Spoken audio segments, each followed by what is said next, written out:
un fondo de inversión, lo que uno ve es todavía las cosas que están haciendo los argentinos son alucinantes, así que el potencial está ahí. La cosa es que no se sigan yendo todos a radicar sus empresas en otros lados, que es una de las cosas que está pasando. Bueno, te voy a presentar formalmente, Marta, aunque vos ya has estado varias veces en nuestro seminario. Marta es cofundadora y directora de NextTP Ventures, el fondo de inversión con programas de aceleración más activo de América Latina. Tiene un portafolio de 190 startups de base tecnológica, originarias en 16 países, y ahora está lanzando su tercer fondo. También es cofundadora de Nexperience, una agencia de marketing digital con operaciones en Argentina, Chile y Perú. Y ella tiene un fuerte background en desarrollo de estrategias de negocios y comunicación digital. Trabajó antes en MR Worldwide, una agencia de McCann de agencia digital, y bueno, ya ha trabajado en distintos emprendimientos y proyectos previamente. Y como les decía, es una de las personas que más conoce, porque ha estado desde el principio en esta tarea de desarrollar la economía tecnológica y del conocimiento en Latinoamérica, seleccionando y apoyando startups. Buenos días. Gracias, María Eugenia. Entonces, tal vez lo que sería interesante, si querés, nos puedes hacer una breve presentación de NextTP Labs y después podemos hacer una charla sobre bueno, lo que conoces y también cuál es la situación hoy, qué es lo que están buscando, qué es lo que ven. Ok. Bueno, primero estuve a punto de poner mi número de registro y poner presente. Me dio mucha ternura ver el número de registro y de repente me di cuenta que el sueño me ha hecho olvidar del numerito. Pero bueno, así que bueno, muchas gracias por la invitación y a lo largo de mi charla voy a ir haciendo algunas correcciones. María Eugenia, tenemos que corregir esa intro porque la marca de NextTP Labs ha sido tan fuerte y desarrollada tan fuertemente que es muy duro sacarla de los que nos conocen desde el inicio, pero el tema... NextTP Ventures, dije, que fundaron, ¿no? Sí. No, al inicio, sí, al principio y después ahora en la presentación quedó el NextTP Labs, pero no importa porque es interesante para ustedes que bueno, están estudiando en la Universidad de Buenos Aires cómo el footprint, ¿no? Pesa y es importante y que a veces no sé si es tan bueno hacer un rebranding cuando realmente te viene tanto peso ese NextTP Labs, pero básicamente condice a un cambio de estrategia ocurrida a partir de algo que realmente lo merecía y que tenía que ver con pasar de ser una aceleradora con fondo de inversión a ser un fondo de inversión, lo que llamamos Play Vanilla, producto de la maduración de un mercado que María Eugenia venía haciendo referencia, que tiene sus inicios allá por los 90 y que nosotros revisitamos en el año 2011, cuando estando justamente dentro de lo que nosotros teníamos en ese momento, que era una agencia de marketing digital para ayudar a las marcas a meterse en el mundo, en las comunicaciones digitales de una manera nativa, nos encontramos que estábamos en una etapa de nuestra vida que nos interesaba mucho más impactar de otra manera, hacer cosas que impactaran de otra manera en el futuro de nuestro país y de nuestra región. Entonces se nos acercaban muchos emprendedores que querían que les hagamos sus campañas en el canal digital para probar el modelo de negocio, ¿no? Estaban en la etapa que tenían lo que se llamaba el mínimo producto viable y necesitaban probar si alguien se iba a bajar su aplicación o iba a utilizar su CRM o iba no sé, a jugar un juego, ¿no? Un juego de los que hoy es tan común hacerlo a través de las aplicaciones. Y empezamos a trabajar con los emprendedores y obviamente no podían pagarnos, entonces teníamos una suerte de asociación en donde a cambio de equity de la compañía, nosotros le dábamos todo este soporte para probar el modelo de negocio, con lo cual rápidamente nos dimos cuenta que estábamos haciendo todo bastante mal, porque del lado del emprendedor, el emprendedor necesitaba muchísimas más cosas que lo ayudemos a captar clientes por el canal online. Los emprendedores en etapa temprana muchas veces ni siquiera saben cómo armar un un directorio, cómo hacer un tax planning, cómo armar reclutar gente sin tener dinero, vendiendo un sueño y dándoles acciones y millones de cosas que hacen a lo que es un empresario, ¿no? Entonces, y por el otro lado le sacábamos mucho equity, le sacábamos, digo, porque en el momento que hacíamos el acuerdo firmábamos un acuerdo directamente de que nos entregaban el 25% de equity, lo cual es una locura pedir esa cantidad de porcentaje en etapas tempranas en socio y convertirte perdón, en socios, en aquellos, y no un socio ejecutivo 100%. Y por el lado de nosotros como empresarios era muy difícil porque le estábamos sacando foco a nuestro negocio principal y estábamos invirtiendo mucho dinero que no nos dábamos cuenta porque era el rol, nuestro rol, que no era pago, y el de todos los empleados de nuestra agencia que estaba al servicio de los emprendedores. Así que en esa época ya lo conocimos a Pato, ¿no? Ahora va a venir Pato, a Pato Yutar, él ya estaba con su juego que se llamaba Bola en aquel momento, y ya va a contar su historia, así que ahí empezamos la relación con él más del estilo comercial para venderle su producto a nuestros clientes, pero ese es el otro capítulo.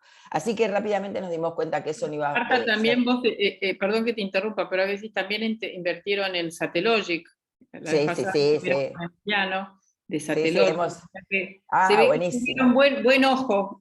Bueno, ojo, bueno, si querés llamar a todos los unicornios, estaría bueno, porque nosotros invertimos en 6 unicornios, ¿no?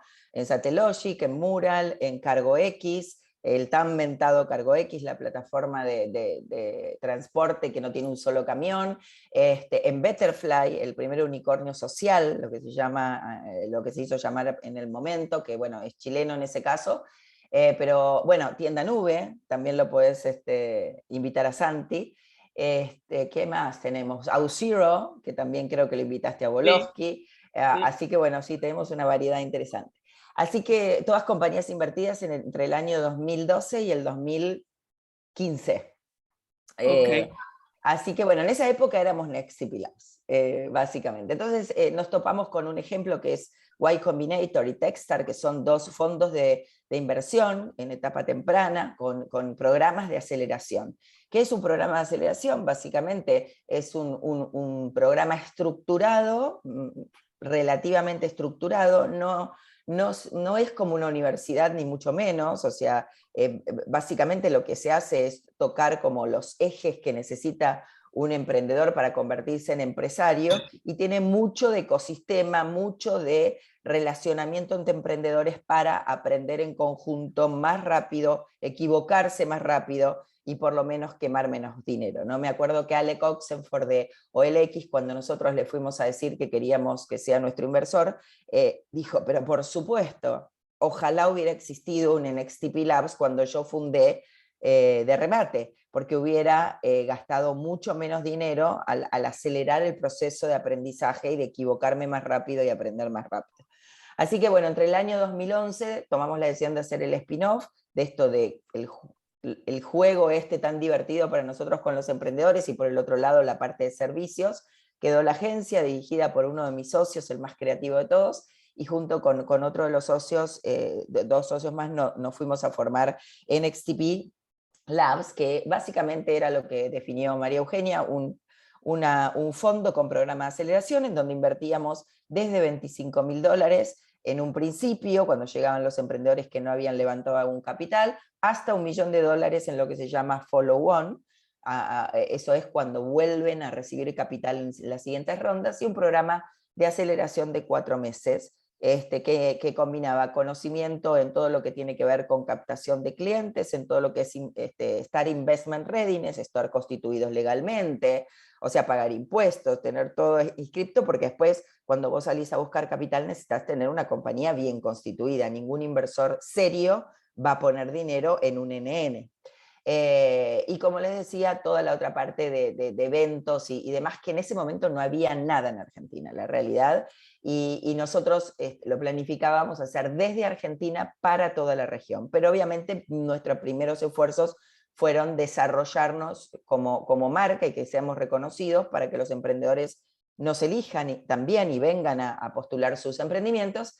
Así que en el transcurso de los primeros 2 años hicimos, empezamos en septiembre del 2011 y en diciembre del 2012 ya teníamos 3 programas de aceleración, pues se hacía uno por quarter y habíamos invertido en algo así como 37 startups y tuvimos el primer exit. Tuvimos la primera compañía que se vendió, que se llama Bixty, que es otra linda fundadora como para llamar y traerlo aquí a la mesa, y pudimos nosotros probar el modelo de negocio, ¿no? Pudimos decir, aquí tenemos algo, aquí vemos que si invertimos en etapa muy temprana, en emprendedores, en gente, en valor, ¿no? En el valor de esos equipos, los ayudamos a recorrer el camino, los exponemos frente al mercado, le presentamos inclusive sus competidores, y ese competidor lo terminó comprando, ¿no? El competidor brasilero de ese emprendimiento lo termina comprando y multiplicamos el capital por 5 veces.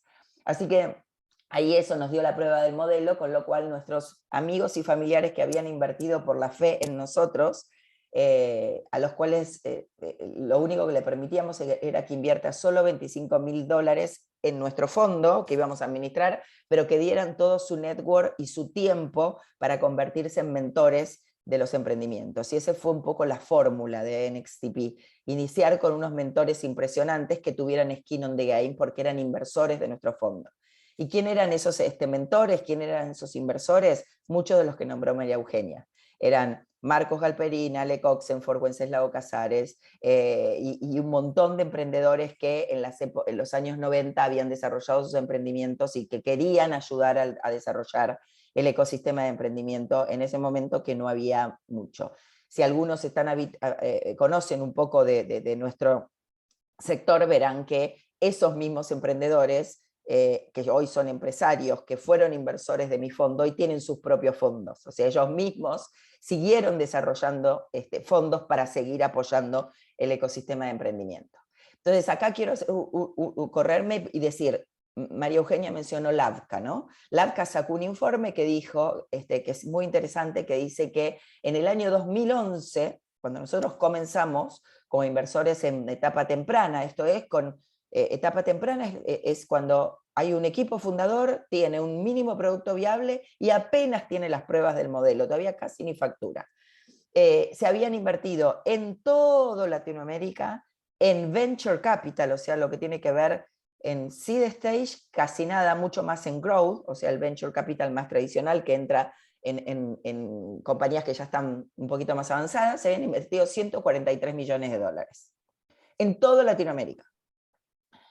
2021 se cerró con 15.4 billion. O sea, fíjense lo que ha crecido el movimiento del mercado en términos de inversión en venture capital en toda la región. Así que nosotros empezamos en un momento donde no había nada, o sea, no existía ni la asociación de emprendedores, ni la asociación de capital, absolutamente nada, había que hacer todo, teníamos que cumplir mucho de esa función.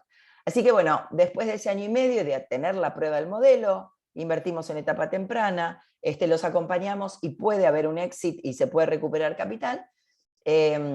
Nos fuimos a buscar a los grandes inversores y así conseguimos inversores como el BID, o sea, el Banco Interamericano de Desarrollo, la Corporación Financiera Internacional, y ya estábamos copando toda Latinoamérica porque nuestras convocatorias a emprendedores para que se sumen a los programas eran en toda Latinoamérica, y todos los socios, básicamente cómo desarrollábamos el mercado pisando la tierra. O sea, tomándonos un avión y estando en Colombia, estando en México, estando en Brasil, estando en Chile, y teniendo inversores locales en cada uno de los lugares, porque lo que necesitábamos era construir ecosistemas en cada uno de todos estos países, y así es como obtuvimos el apoyo del gobierno de Chile, el apoyo del gobierno de México, y posteriormente los primeros programas que hicieron el gobierno de la Ciudad de Buenos Aires para desarrollo de emprendedores. Esto fue muy activo. Hicimos más de 16 programas de aceleración, invertimos con este primer fondo en 194 startups, con una tesis que decía que, mejor dicho, como una hipótesis que decía que el 60% de los emprendimientos iba a desaparecer, o sea, íbamos a disminuir el porcentaje de mortalidad con este acompañamiento, que en lugar de ser 9 de cada 10 emprendimientos iban a morir 6 de cada 10.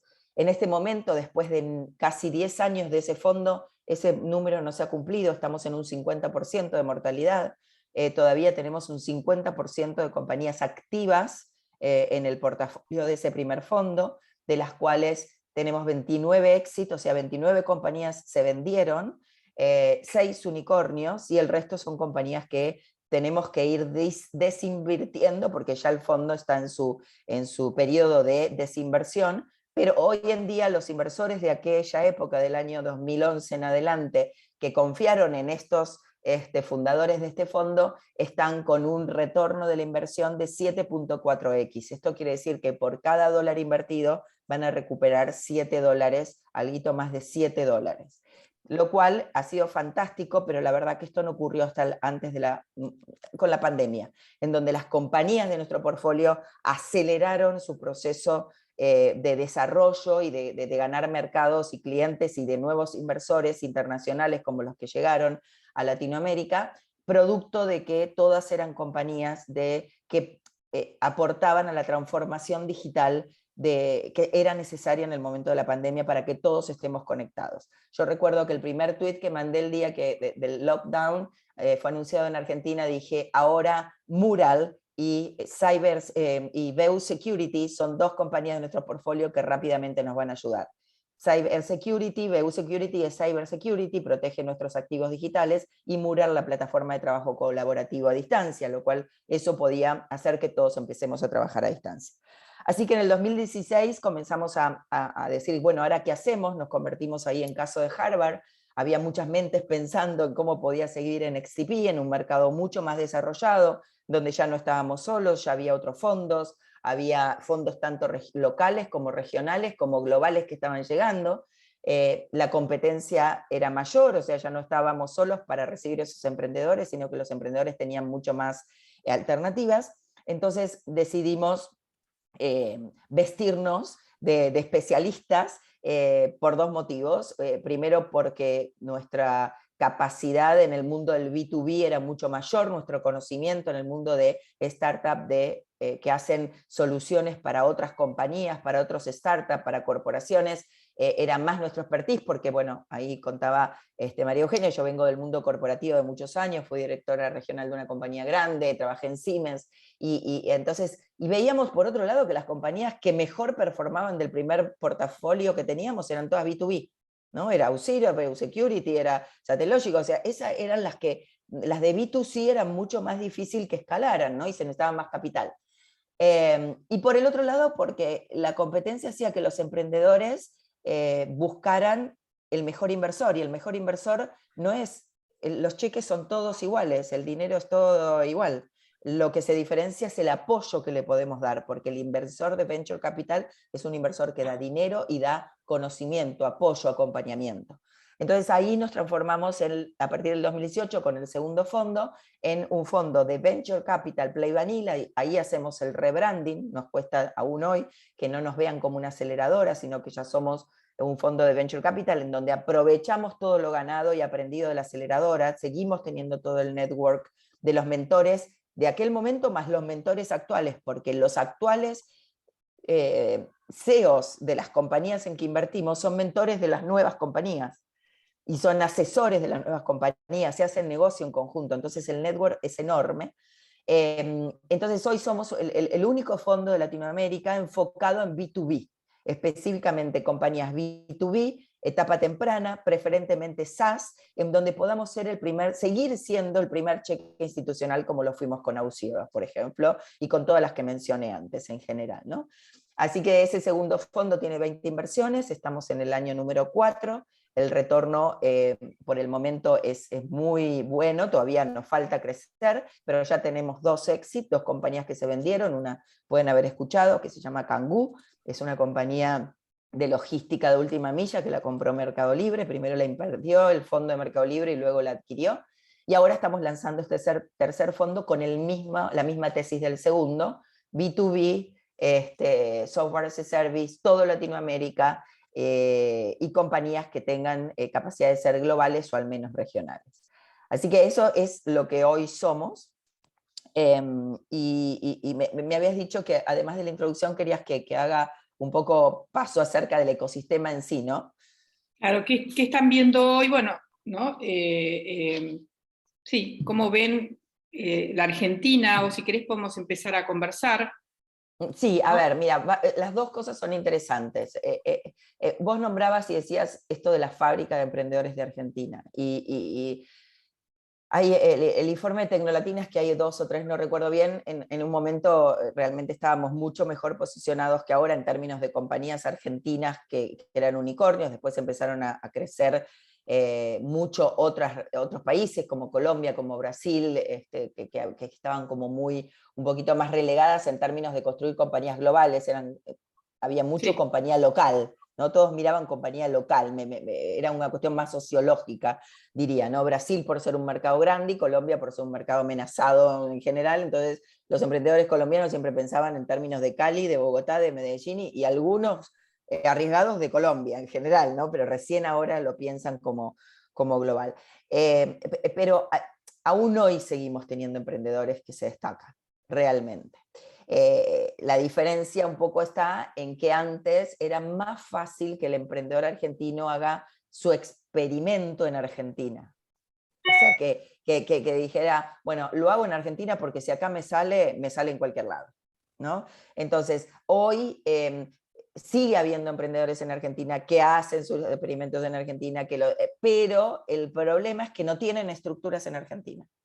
Entonces, hoy lo que nos pasa es nosotros tenemos dinero del FONSE, que es el Fondo de Expansión del Gobierno Nacional, que como inversor, y tenemos que invertir solamente en compañías que tengan estructura en Argentina, y tenemos compañías que son de argentinos, 4 socios argentinos, por ahí uno extranjero, pero que no tienen nada aquí, ¿no? Entonces, o sea, Perdón, sí. perdón Marta. El FONSE son los fondos públicos privados que se crearon con la ley del emprendedor, con el gobierno anterior, Exacto. que hubo una licitación y hay varias administradoras. Eso, el programa sigue vigente. Sí, el programa sigue vigente, con las mismas condiciones con que se creó, o sea, que tienen que ser el 80% de los socios viviendo en Argentina, facturación el 70% en Argentina. El tema que eso, en términos imagínate, una compañía que vos decís, bueno, buenísimo, la invierto, pero no da el 70% de facturación en Argentina, porque cuando Claro. lo pasas a dólares, en términos de dólares termina siendo el 30 y afuera el 70, entonces es difícil encontrar que encaje ahí correctamente en las bases, ¿no? Entonces, Después la sigue. estructura, cuando vos decís la estructura, tal vez tiene los empleados o los desarrolladores y muchos empleados en la Argentina, pero la estructura legal no está en la Argentina. No, en general todos tienen, los emprendimientos que tienden a ser globales, la estructura la terminan haciendo en una Delaware Corporation en general, y después tienen subsidiarias en los países donde se desarrollan, ¿no? Entonces, tiene una estructura, una SAS en Argentina como para poder tener los empleados locales, pagar el alquiler del lugar y demás, pero los socios, ni siquiera aparece un socio como el responsable de Argentina y no del total, entonces tiene un montón de vericuetos que hay que considerar.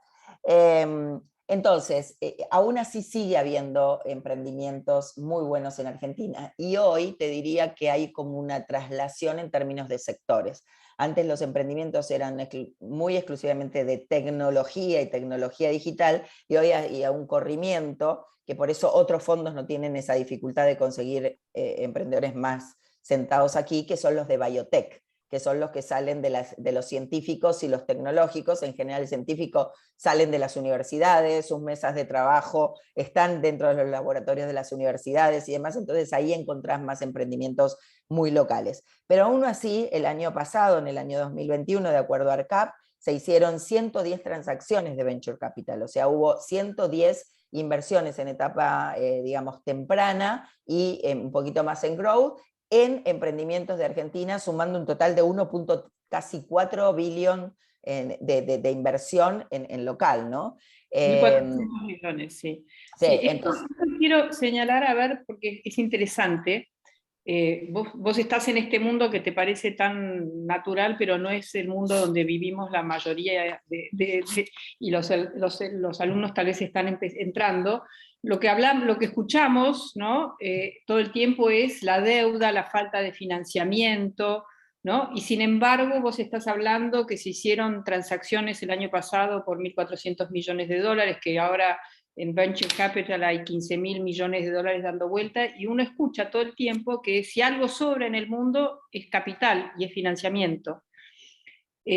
¿Cómo es que se invierten en emprendimientos? Bueno, esto ocurrió, primero les quiero señalar que esto ya pasaba en el año 1999, 2000, y después cuando el 2001, la Argentina ha estado fuera de los circuitos de financiamiento global porque ha estado en default o con crisis todo este tiempo, no es nuevo.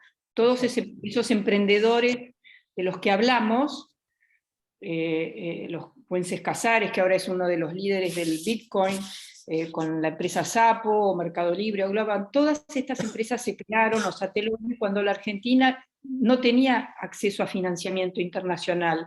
Los fondos de capital de riesgo como NextTP Ventures y otros norteamericanos invertían en ellos por su talento, porque les veían que tenían capacidad, y eso sigue pasando, solo que con todas estas medidas que vos decís que se tienen que crear empresas donde lo que hay en la Argentina es poco por la dificultad para entrar y sacar dinero, dólares, por los cepos y esas cosas. Sí, por todo, por cuestiones impositivas, por el... Ayer, no sé si tuvieron la oportunidad de escucharlo a Pierpaolo, ¿no? Que acaba de sacar su fondo de inversión de 30 millones, y él le preguntaron si sabía lo que era el impuesto de la renta inesperada. Dijo, no, la verdad que no tengo ni idea, estoy pensando en crear valor. ¿No? Claro. Estoy pensando en crear valor, no estoy pensando a ver cuál es el impuesto que me va a venir. Y de alguna manera es un poco lo que hicimos nosotros. Vos pensás que nosotros empezamos en el 2011, en donde hacer transacciones con dólares era casi ser un delincuente.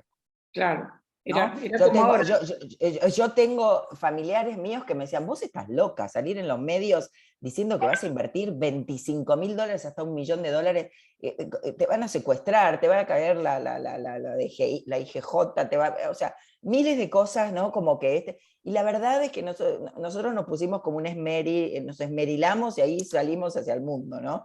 Porque si no es como que te paralizás y decís no se puede hacer nada, y la verdad, y finalmente se puede hacer, y finalmente la fintech parecía que no iban a poder hacer nada por los bancos centrales de cada uno de los países, y los bancos centrales tuvieron que adaptarse a las nuevas realidades y tuvieron que hacer sus propias leches de fintech. O sea, el hecho...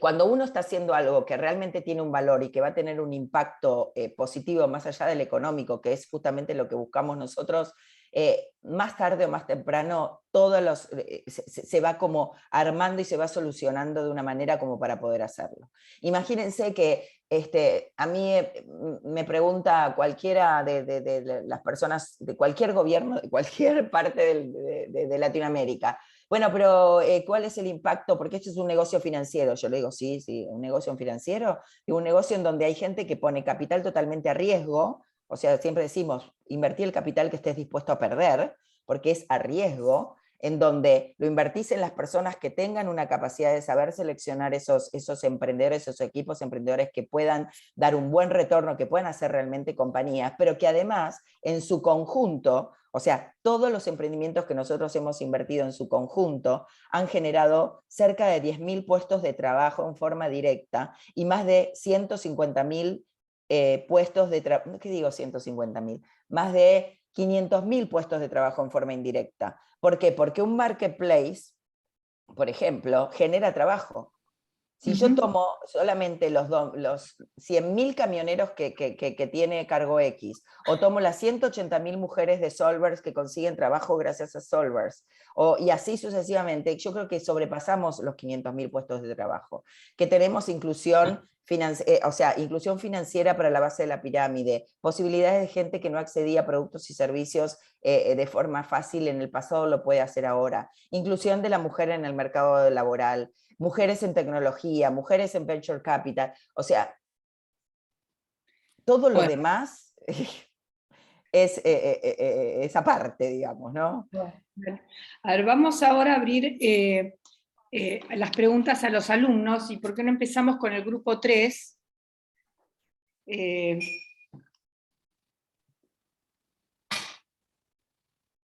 Hay grupos, qué A ver, bueno. sí, estamos en grupos, y para que todos participen y tengan la misma oportunidad, a ver, ¿alguien del grupo 3? Sí, yo le quería preguntar, bueno, ella hace Dale, Candelaria. énfasis en la inversión en los emprendedores latinoamericanos. Quería preguntarle qué es lo que hace para usted que inviertan estos emprendedores latinoamericanos, qué es lo que los diferencia. Ok. Sí, bueno, es algo que me preguntó María Eugenia y al final lo contesté. ¿Qué buscamos? Básicamente, más que, te diría, voy a hacer una corrección a eso, más que emprendedores latinoamericanos, buscamos emprendedores que estén tratando de resolver un problema, los problemas de Latinoamérica a través de la tecnología, que pueden ser o no latinoamericanos. Pero ya hemos visto que los que tienen mayor éxito son los equipos que tienen emprendedores con diversidad de todo tipo, pero también diversidad cultural. Entonces es muy difícil que un emprendedor israelí, por ejemplo, solamente un equipo israelí que no tenga ningún conocimiento por haber vivido en Latinoamérica, pueda resolver muy bien los problemas latinoamericanos porque no los entienden muy bien. Lo mismo pasa con los de Estados Unidos. Entonces siempre buscamos que tengan esta diversidad, pero que siempre haya socios que hayan nacido y hayan vivido en nuestra región. ¿Qué los diferencia? Básicamente son emprendedores que, como decimos, tienen el cuchillo entre los dientes, ¿no? O sea, esta cosa que tienen una convicción y una determinación y una creencia muy fuerte acerca de que con lo que ellos están desarrollando realmente están solucionando un problema, un pain point grave en la región, ¿no? Y que a partir de eso tienen esa capacidad de poder traer a otros a su sueño y pueden conseguir esos equipos y por ende pueden llevar adelante ese proyecto porque tienen capacidad de ejecución. Entonces, el emprendedor, el equipo emprendedor tiene que, en general nos encanta que tengan una experiencia internacional, hayan vivido en otro lado, desde porque estudiaron o porque levantaron naranjas en un kibutz o porque trabajaron como meseros en un centro de esquí. O sea, cuando tienen esta cosa de vivir en diferentes culturas y resolver diferentes problemas por estar solos en cosas que no conocen demasiado, en general nos gustan más. Pero no es excluyente, obviamente, que el equipo tenga como un conocimiento entre sí. En general los equipos se conocen o porque fueron del mismo club, o porque fueron a la misma escuela, o porque hicieron un emprendimiento antes, o porque trabajaron juntos en una compañía. Por el otro lado, que tengan una gran capacidad de comunicación. O sea, una de las características que tiene que tener un equipo emprendedor es esa capacidad de transmitir la visión, ¿no? Si yo no puedo contar esa visión tanto a los próximos inversores, a las personas que quiero incorporar a mi organización, a los clientes, a los proveedores, es muy difícil que pueda conseguir expandir el negocio, ¿no? Entonces, te diría que eso es lo que buscamos, y que tenga algo de afinidad con ese problema, ¿no? Me acuerdo el primer write-off que nosotros tuvimos. O sea, write-off es una compañía que finalmente dicen no puedo seguir porque ya no tengo más capital, no encontré el product market fit, o sea, dejo aquí.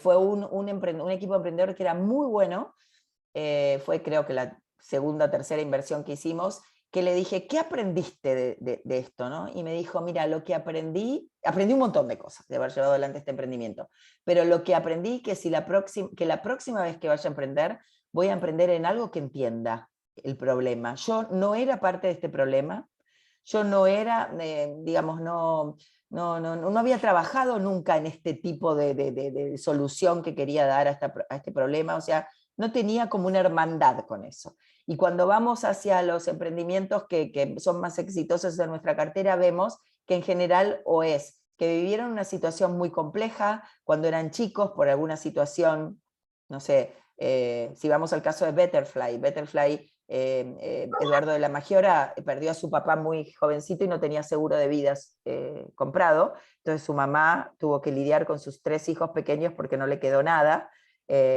para seguir adelante, y él terminó creando, después de digamos, crear una comunidad y demás, hoy una compañía de seguros de vida, un insurtech de seguros de vida muy bajo costo, a través del cuidado de la salud. Juntó el cuidado de la salud que no tuvo su papá, que era muy joven, con los seguros de vida. Entonces eso básicamente es lo que buscamos en los equipos. ¿Y en qué se diferencian? Y básicamente en la capacidad de bootstrapping. O sea, los emprendedores en Latinoamérica tienen esta capacidad de hacer más con menos dinero. Se bancan mucho más el hecho de decir, bueno, si estoy en un periodo complejo de que no estoy teniendo buenos ingresos o todavía no consigo capital, no cobran su salario, dejan de cobrarlo, se buscan la manera de sobrevivir, y hemos tenido emprendedores de Estados Unidos, por ejemplo, que al momento que no podían cobrar más sus $5.000 mensuales, decían la compañía, yo hago un write-off, ¿no? Entonces eso más o menos son las cosas que vemos en los emprendedores de A ver, Latinoamérica. el grupo 2 y después el Sí, grupo 6. buenos días a todos. Gracias, Buenos Marta, días. por la charla. Bueno, nosotros lo que en realidad es una pregunta más genérica y más global, pero nos parece importante, que es el tema de cómo convencer a inversores que arriesguen su capital en una empresa que está en Argentina, teniendo en cuenta la problemática interna y la falta de visión a largo plazo, ¿no?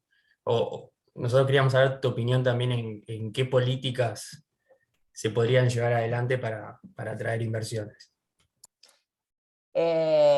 Bueno, creo que el mejor que puede responder esa pregunta es Pierpaolo, porque realmente él atrajo el capitales de SoftBank y de otros muchos muy grandes e importantes a una compañía que empezó solo en Argentina.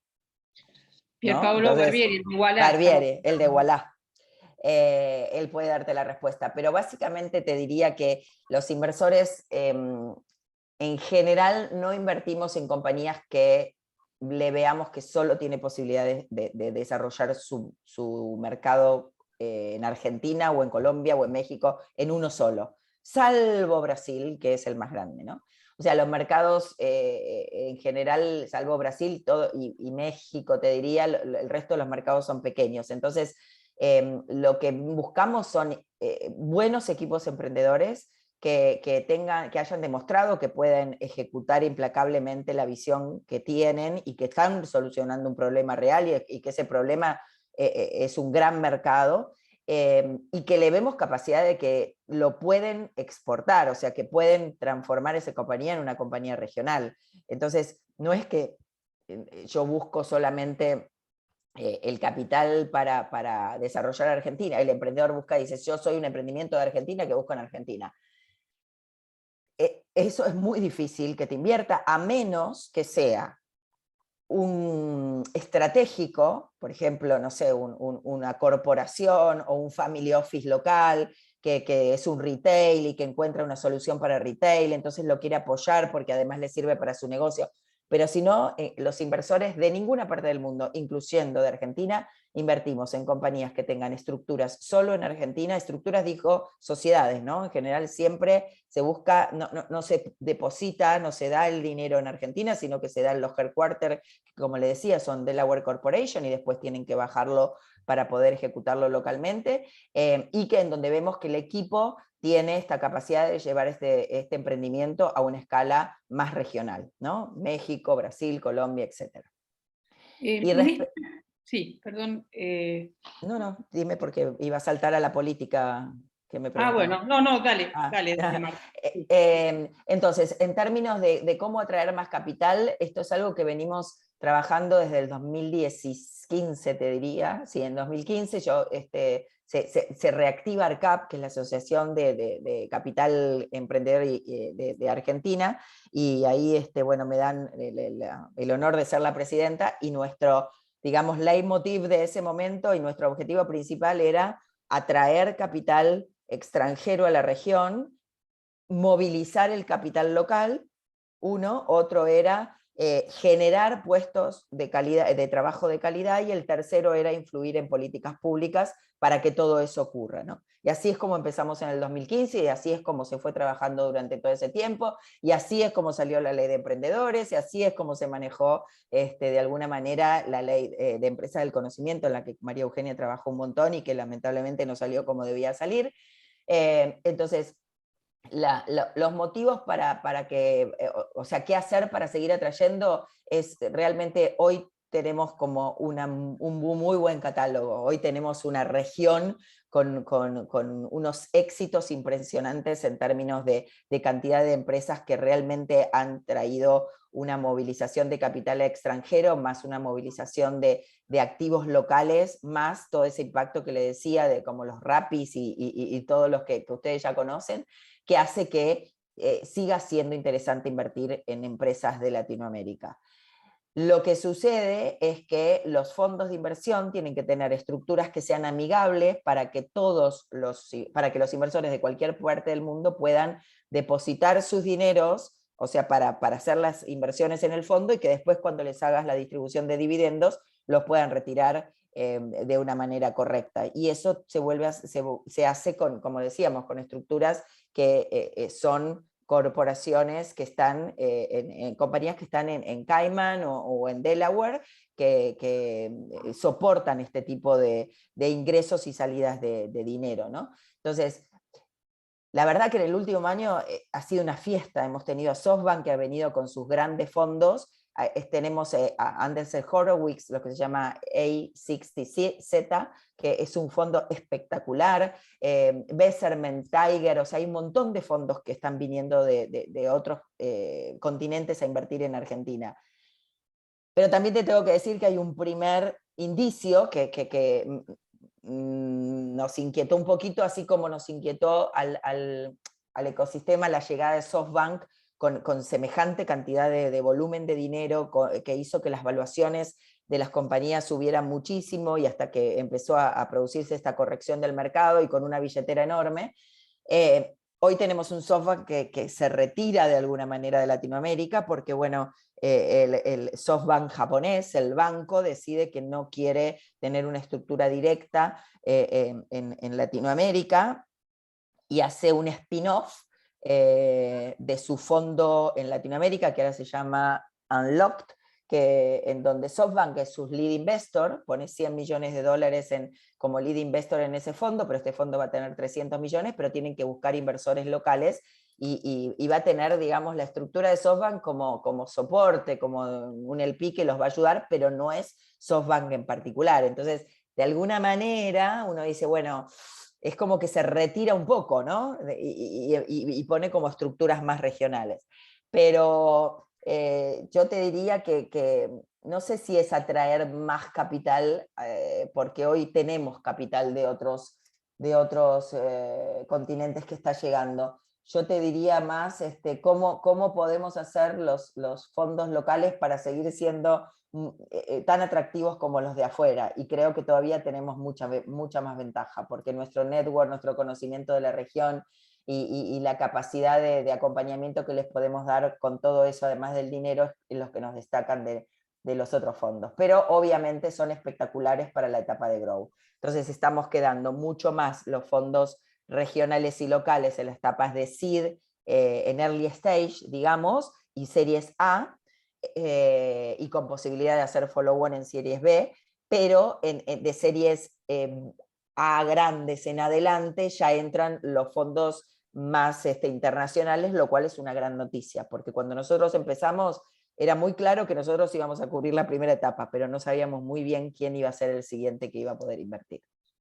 Bueno, una pregunta más, que ya va a llegar Patricio Yutat, y después la seguimos. El grupo 6.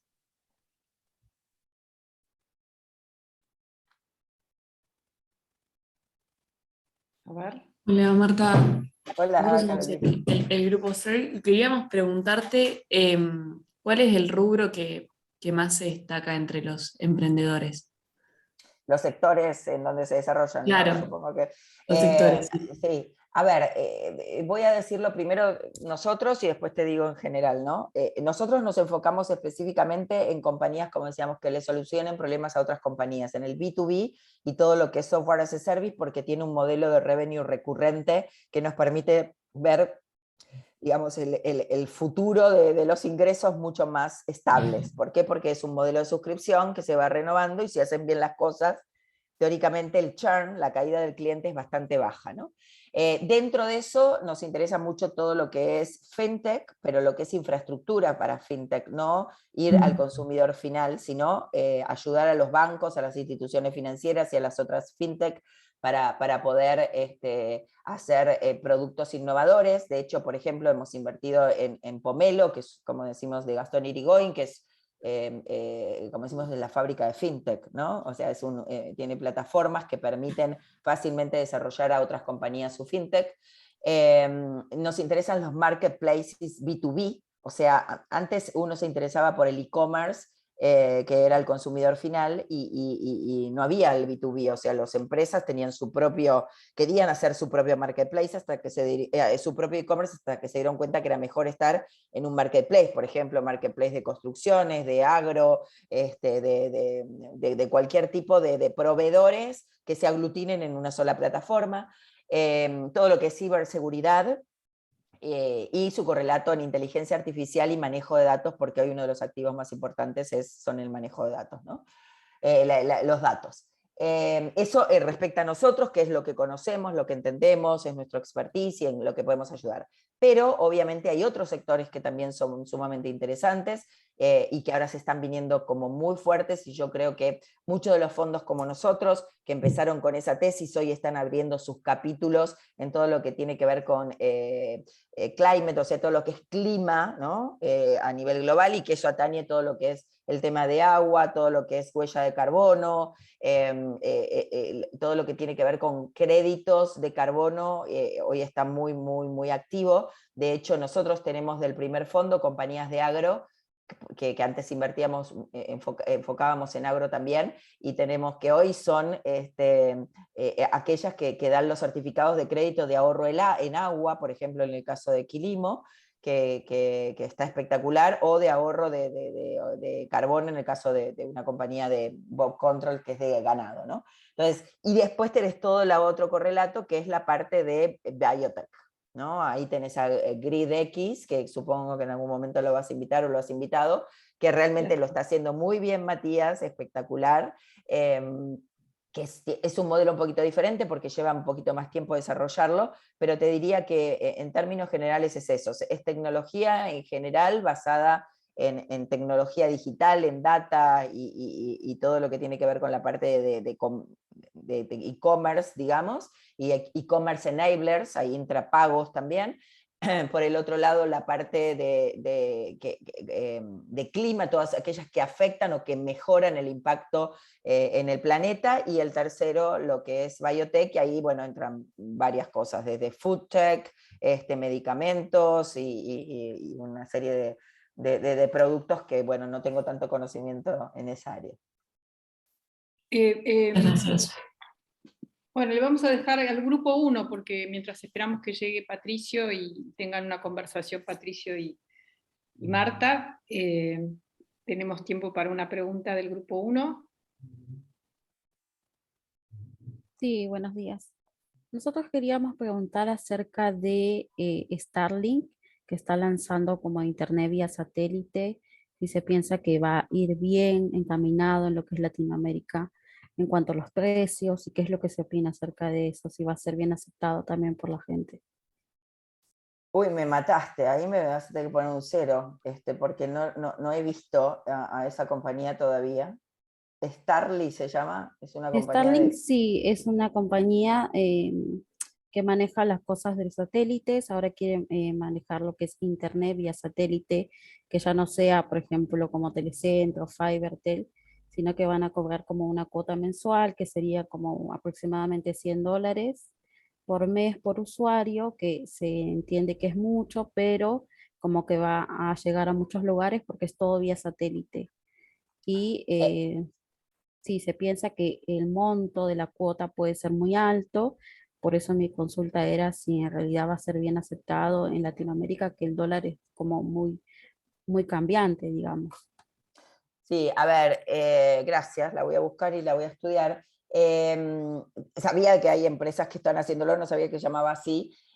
A ver, cualquier compañía que ponga al cliente como centro del negocio realmente y que solucione el problema de conectividad de la mejor manera posible y mejor de lo que tenemos hoy, puede llegar a tener éxito. Todavía no hablamos del precio, ¿no? O sea, empecemos primero por decir, o sea, todo lo que nos ha pasado últimamente con los Fibertel, cables, visiones y todo lo demás, o sea, de alguna manera fuimos presos de esas casi duopolio, en donde, claro, la de Elon Musk, perdón, tenés razón, no te entendí el nombre, evidentemente. Sí, gracias, no sé quién me lo puso, pero gracias. Sí, ahora sí. Entonces, lo que sucede es que el precio es una variable elástica y tiene que ver mucho más con el tema de a quién va dirigido. O sea, lo que está tratando de hacer Elon Musk es conectar hasta el último tipito de la Tierra a través de Internet, y esto tiene que pasar. Y la realidad que el poder que tiene en términos económicos y de conocimiento y político y demás, que tiene este muchachito, va a ser de que el conocimiento de este producto sea rápidamente aceptado en términos de decir, me encantaría tenerlo. Ahora hay que ver, es probable que eso que vos decís de los $100 sea para un segmento, y luego empieza a venir lo que tiene que ver con el servicio mainstream, en donde esos costos empiezan a bajar dramáticamente. Entonces yo hoy no lo analizaría en términos de precios, sino lo analizaría más en términos de que realmente lo que está haciendo a través de Starlink es el tema de democratizar el acceso a Internet, porque hoy básicamente es eso, los emprendimientos de la nueva generación lo que están haciendo es democratizar el acceso. Si le ponemos un denominador común a todo esto, es esa la palabra. O sea, los emprendimientos lo que están tratando de hacer es que cualquier persona, cualquier empresa, cualquier individuo en cualquier parte del mundo pueda acceder al igual que cualquier otro, cosa que antes no ocurría. Entonces, si va a ser caro o barato, hoy no lo sé, porque tampoco creo que hoy sea muy claro que ese sea el precio. Es probable que sea un precio de salida para los grandes territorios, por ejemplo, campos o demás que hoy no están pudiendo tener buena conectividad, y que sobre eso se van a soportar un montón de emprendimientos que hoy les está costando desarrollarse en el agro, por ejemplo, y que después vas a tener el mainstream que llegará o no al consumidor final, depende de la estrategia que quiera llevar Elon Musk, ¿no? Perfecto. Bueno, acá me dice Patricio Yutar que está entrando, así que mientras él entra a la clase, me gustaría hacer como señalar algunas de las cosas que dijo Marta. Primero, esta idea de que cuando uno piensa un emprendimiento, que es algo que seguramente muchos de ustedes van a querer emprender, a veces uno se enamora de una idea porque es algo que le gusta a uno o a una, ¿no? Me gusta tal cosa, lo quiero hacer. Esta idea de que lo que yo quiero hacer solucione algún problema, ¿no? No sea lo que a mí me gusta hacer, pero que no hay una necesidad de focalizarse en solucionar algún problema para un universo importante de clientes. La otra cosa de pensar regionalmente o globalmente, no solo para Argentina. Esto es algo que a los argentinos nos parece intimidante. En el fútbol nos parece lo más natural, ¿no? Estar entre los 10 mejores equipos del mundo, y que chicos que la mayoría han crecido en los barrios más pobres y desaventajados del país, tengan la aspiración de poder jugar en los mejores equipos del mundo y en el seleccionado argentino, que es algo global.